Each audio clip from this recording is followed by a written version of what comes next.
My name is Edward Deats, and I was the chief hospital corpsman, E7 on the Nimitz. Scary.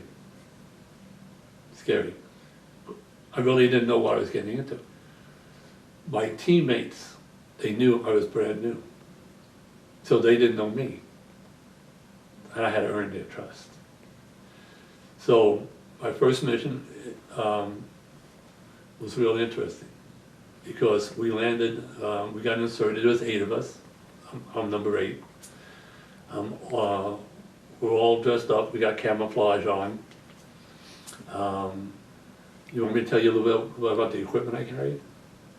I carried 2 bandoliers of M16 magazines crisscrossed on my chest. I carried 4 fragmentation grenades, 2 Willie Peter, 2 smoke. I carried 4 canteens for water. I carried 2 doggy pouches with 8 magazines in them, because I wasn't going to run out of ammunition. I carried a K-bar. I carried my Unit 1. I took my Unit 1, slapped it over my head, and it set right there on my chest. Because I figured if we're going to hit an ambush or something, if I'm going to get shot in the body, it's got to go through my Unit 1. It's got to go through those 2 magazines to get to me.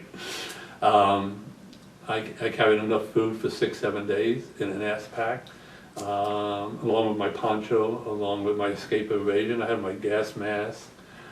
Oh, what else? I carried a box of rounds for the 60 machine gunner. I carried a Claymore mine. So I weighed myself one time. I had 124 pounds of gear. You got to remember, this is my first patrol. I was whooped after the first day. And and one of my teammates, Scotty, said, you know, he's told me years later when we met back up, he said, I didn't think you were going to make it. He said, you were a little pudgy dude, you know. And he said, you worked off that baby fat within a couple of months, you know. And, but we get inserted on top of this mountaintop. And we started to walk the trail. There was a trail that went across the mountaintop down both sides. And we went off to the left. And our scout was out front. He was out probably about 30, 40 feet out in front of us. And we're going down the hill. And he comes back. And he tells us, DD mount, which means in Vietnamese, go back up. There was VC coming up that side of the hill. They heard us, they saw us land. And so we get back and we start going down the other side.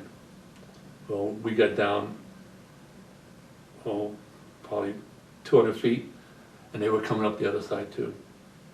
So we turn around and go back. And we dig in on the top of this hill. And it's mostly rock and granite, so there's not a lot to cover up on us.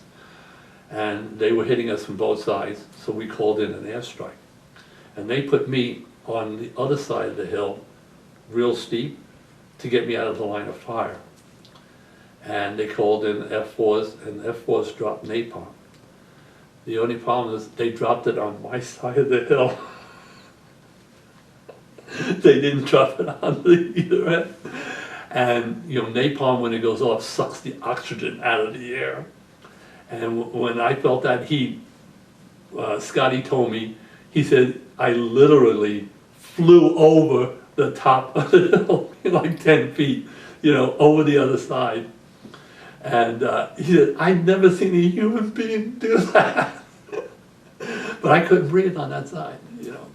So, I mean, it was a bad situation, but it was funny afterwards, you know. But then I was beyond scared. And I get over to the other side, and I'm trying to get down in between the rocks.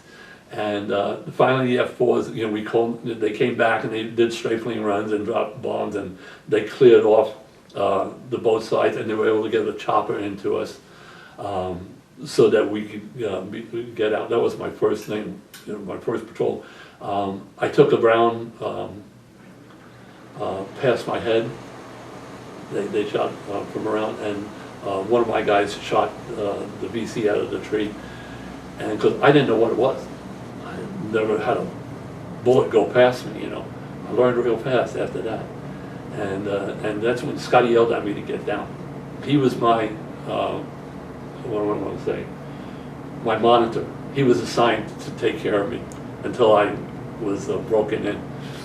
And he did that round in front of me. I said, what the hell was that? He said, get down, Doc, get down. This is a sniper, you know.